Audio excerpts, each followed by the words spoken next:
My name is Liam Bradley. I'm the curator here at Monaghan County Museum. It's a pleasure to be invited along today. Thank you very much to the Garda Street Con and Higher Grounds Association of Monaghan for inviting me to talk.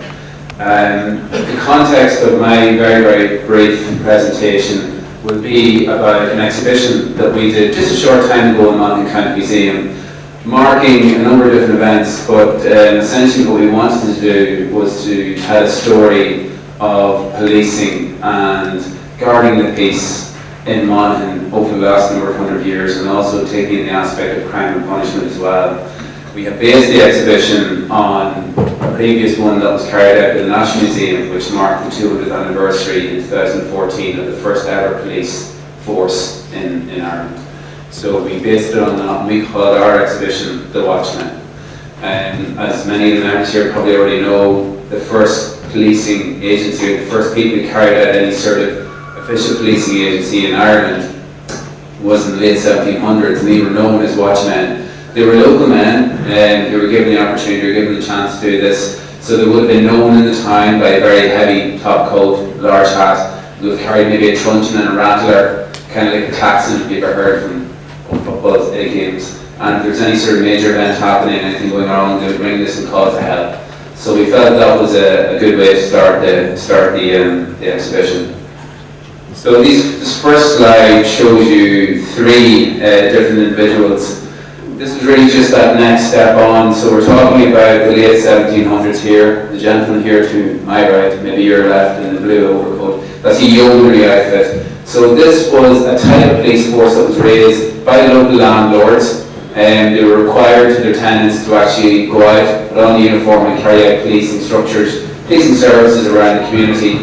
They were also given a reduction in their rent, and in many cases they weren't given any choice. So you would have joined the yeomanry if you were on a certain landlord's land, and you would have carried out certain policing functions around that area. Again, it would have been part-time. If there's any major disturbance, you would have been called out.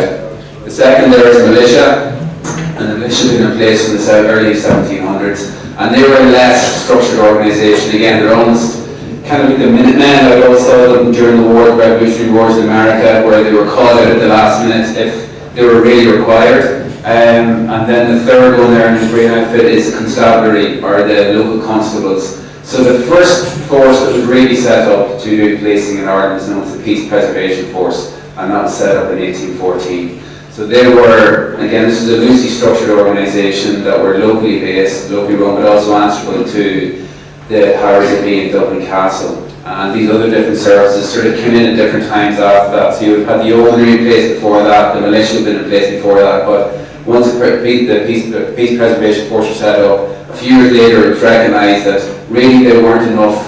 And before this, the policing would have been supported by the army, the British Army at that time, of course. Ireland being part of the United Kingdom at that point. But after the Napoleonic Wars of the early 1800s, the army simply just didn't have the resources to back up the local police force, so it was realised that there needed to be something a lot more structured. So this became the county constabulary. This gentleman here on my left, this one here, the green outfit.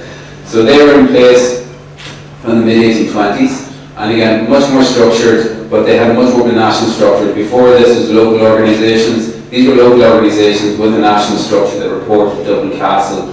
So this is a precursor to what became known then as the Irish Constabulary, which was set up in 1836. The Irish Constabulary became known as the Royal Irish Constabulary after they helped suppress the Fenian Rising in 1867. And they were the policing force in Ireland outside of Dublin. There were three different cities in Ireland that had metropolitan police services: Derry, Belfast and Dublin. The Derry and Belfast ones became defunct, but Dublin Metropolitan Police, the DMP, continued in existence all the way up to the treaty in 1921-22. So this image here shows a temporary structure that was set up by the RAC during the land wars. So in the major land agitation period of the late 1800s, where you had the large estates and people were really pushing for land rights and having some land back. And many of the large estate owners would have asked for protection from the Royal Irish Constabulary. So would have come out and organised these temporary huts, and they were wooden with a metal sheeting inside them. You see the little holes in the side. They were in case they were under siege. They would put the rifles out through these holes, and that was the way they would defend themselves. And there were numerous of these around the country. So that would have been a very typical site during the land wars of the late 1800s. This is another site that's obviously synonymous with the Royal Irish Constabulary in regards to evictions. This went hand in hand with that land war and that agitation where many of the landowners they said wanted to clear their lands. Up until this period, especially certainly after the famine, population numbers certainly dropped, but still in many areas you had landowners who wanted to use their land for grazing and they wanted to clear that land. So they would have been very active in some cases where they wanted to clear that land, and again they would have used the RIC, would have been a vehicle they would have used to have to clear that. As you can see here in this image from Waterford, the tenants had barricaded themselves in and they broke in through the roof and they were evicted. The house was then subsequently burnt. So this was, along with many other reasons I'm sure, depending on who you were speaking to, this was one of the many reasons why the RIC were distrusted and disliked by the bulk of the population. Next image is probably another one that's more synonymous with that later period. So during the War of Independence, there were essentially many different factions fighting. You had the British Army, you had the Royal Irish Constabulary, and you had became known as the Irish Republican Army. But in the late 1990s, it was recognised that the Royal Irish Constabulary were being outnumbered, they were being defeated, so they required extra support. And what came in to support them were two forces. One was known colloquially as the Black and Tans, and the second was the Auxiliaries. This is an image of a group of Black and Tans and Auxiliaries on a break having a few drinks in 1920 in Carrick Cross. So again, very much a dark period in Irish history, and the Black and Tans in particular, as well as the Auxiliaries, will go down in infamy in Irish history for that period. This is an image of a collection of Royal Irish Constabulary just before the disbandment in 1921. And again, very few members of the RIC transferred into Garda Síochána. An initial idea was that they would simply just transfer the RIC and become Garda Síochána, or for numerous reasons, political reasons, this idea wasn't taken any further. But there were a small number of members of the RIC, we'll talk about one in a moment, who carried on in their service from the Royal Irish Constabulary into Garda Síochána, but most of these men would have left after 1921. Some stayed, many couldn't, because of maybe active roles they'd taken during the War of Independence and the Civil War. They had to leave their local areas, many of them emigrated, and never came back. So you have the establishment after the truce of Garda Síochána, and obviously this is what this year is so synonymous about, the setting up of a police force in Ireland when it became a free state. It was initially known as the Civic Guard in 1922, an armed organisation. However, in 1923 it was restructured and became known as the Garda Síochána, an unarmed, community-focused organisation. This is an image of some of the early uniforms, and again there were carryovers, and the helmets are part of that. The helmets are part of the Dublin Metropolitan Police uniform, but they were carried over into a Garda Síochána uniform and used up until the 1940s, and this image is from the early 1930s. So again, just that sort of transition from one policing force into another. Obviously this gentleman is very well known in Monaghan, being a Monaghan man himself. He was the second commissioner, but the first commissioner of what before became known as Garda Síochána. Michael Staines being the first one of the Civic Guard. Owen Duffy took up his post in 1923, and he really was the father of Garda Síochána. He set down a lot of the rules and regulations. I know from my period of time now doing the research and speaking with members and retired members, they would say that for the first 50 years, Garda Síochána really was Owen Duffy's and Garda Síochána. Whenever those first tranche retired, obviously it was a new regime after that, but the rules and regulations he set down in the 1920s were something that was very much carried forward for many years. Now during his period as Commissioner, he very much set up that structure and set up the force. Obviously in later life, Owen Duffy would have had dalliances with right-wing extremism, and he died in infamy in 1944, but he will be remembered in one aspect for essentially a very important role that he played in setting up Garda Síochána. This other image is again Commissioner Owen Duffy with the Deputy Commissioner Patrick Walsh, and Patrick Walsh was unusual in that he was originally a member of Royal Irish Constabulary. He joined in 1890, he became a District Inspector in 1911, but he was one of the members of the RIC who worked with the IRA during the War of Independence, and effectively acted as a spy in passing on information to the IRA. So in 1922, Michael Collins asked Patrick Watt to help him in setting up this new police force. He was Deputy Commissioner to Michael Staines, and then he went on, again, one of a very small number of men who had an active and continued service for 46 years. He retired in 1936. So he joined the RIC in 1890, retired from Garda Síochána in 1936. So again, very unusual, but an important man in the context of the organisation. So it's already been mentioned, but during the exhibition we had the opportunity in 2018 to mark the 50th anniversary of the Act, the Garda Síochána Act, which for the first time facilitated female members of the Garda Síochána. We had a wonderful event in the museum in May of that year. We had members of the first actual group of people, the first group of women who joined the force who were attendants on the night. And we also had members of the Police Service in Northern Ireland, again female members and male members. And it was a wonderful opportunity to mark a milestone in equality and how, like so many things that in Garda Síochána, they led the way here in a sense in doing something so significant like this and rolling out. You would have seen this across the country in those years, those early years in particular. In fact, the lady in the image here is related to me through marriage. She was one of the second tranche of Garda Síochána who were stationed, and actually she would speak about how growing up she wanted to be a member of Garda Síochána, but during the 40s and 50s she legally couldn't be. And I've always been amazed at that will and that strength to say, well, I'm going to do something that I'm told I can't do. And she went on to become a member, unfortunately due to the marriage ban. Once she got married she had to leave the Guards, but she would always speak of very fond memories of her time in Dublin and in Mayo during her time in force. So, as I said, the exhibition focused on two elements. One was history of policing in Ireland, but the other one was crime and punishment. So this was a publication called Hue and Cry. This was a weekly publication that was used in Ireland during the late 1800s, early 1900s, and one of the services they provided was information on people who were wanted. This gentleman here, Thomas Smith, was wanted in Monaghan for a grievous assault, and I just love how he's described. He's described as having a cunning look in his eyes, and he's not to be trusted.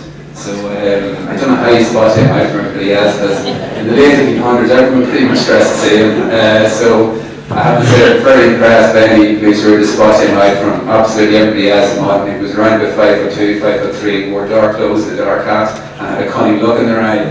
That's probably everyone from Monaghan. Right time I go anywhere else and say from Monaghan, that's one of the attributes that people are giving Monaghan. You have to watch them, you can't trust people from Monaghan. They're always thinking, I took that as a compliment anytime I was told that. But looking back now, they're almost comical in how they're described. It's still an important part of that story of how criminal detection was carried out in that period.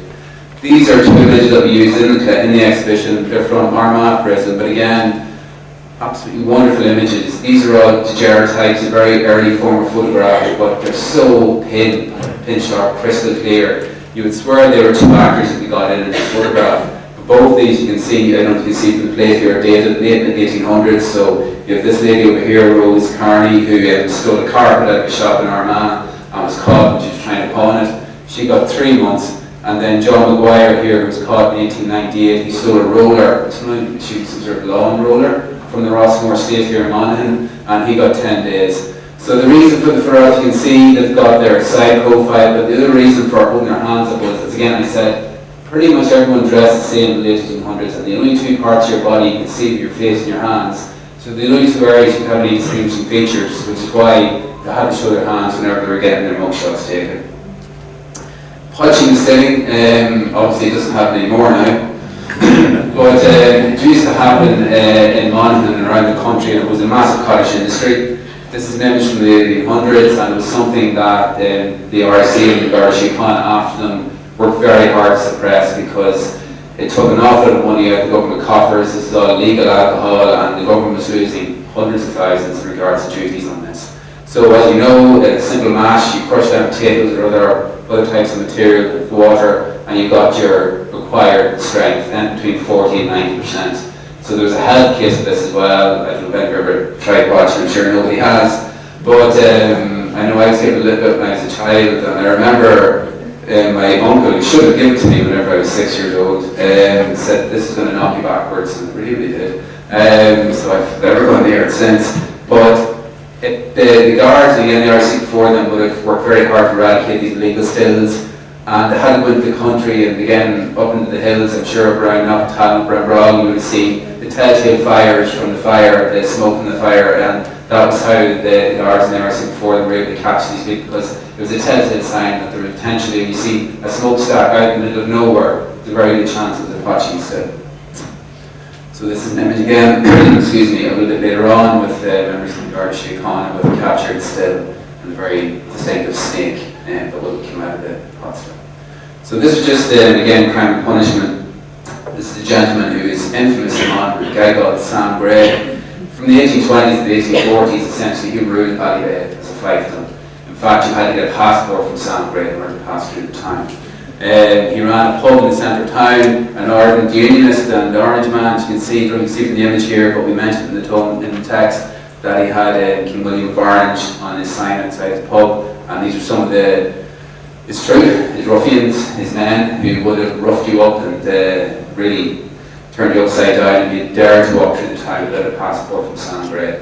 We have a lovely silver box in the exhibition in the museum that was ordered to him. He was given freedom of Dublin in 1828.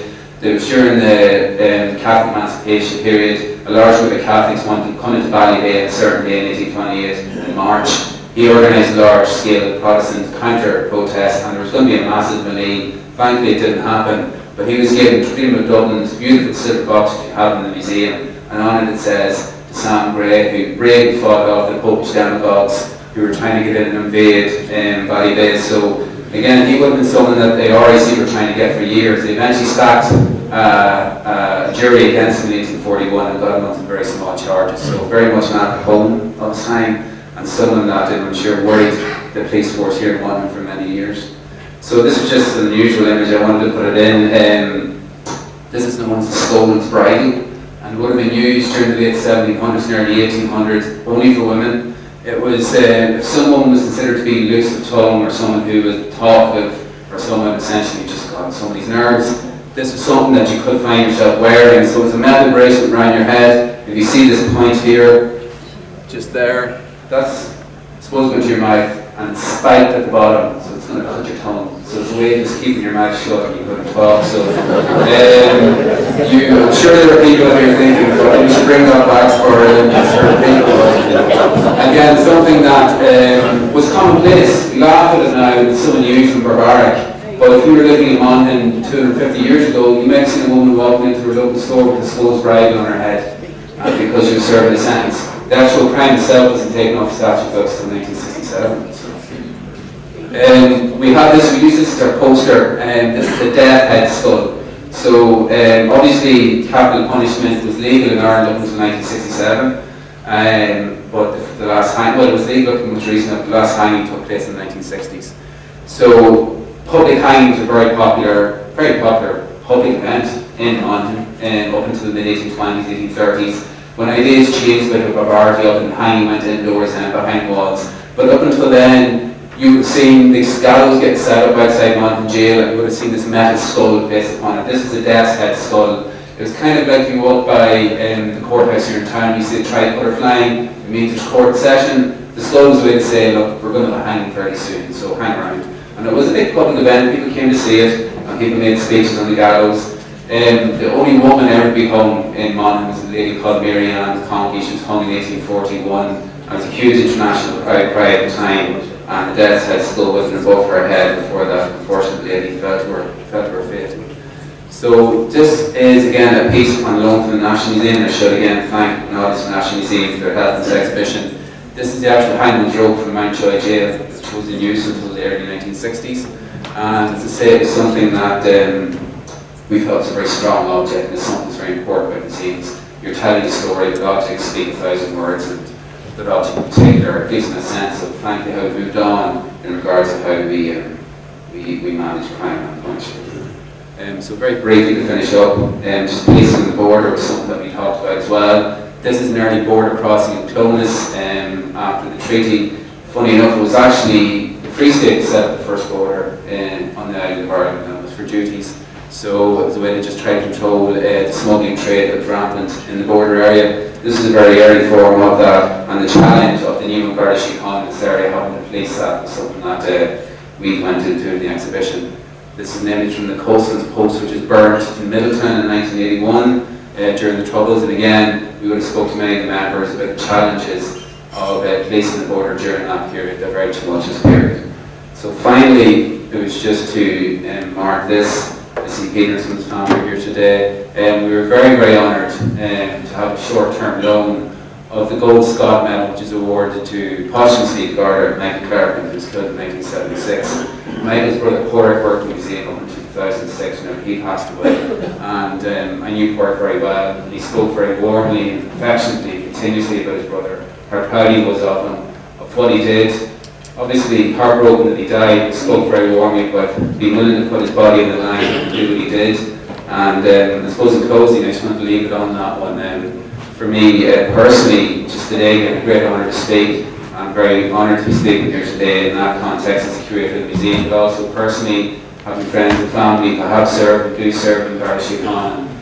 I'm always amazed by the courage and conviction and the will to do something like that. Obviously at times putting your body on the line, but the day-to-day community policing, want to help people, want to make the place, the country you live in a better place and a safer place. So on that, I'll finish, and thanks very much for your time.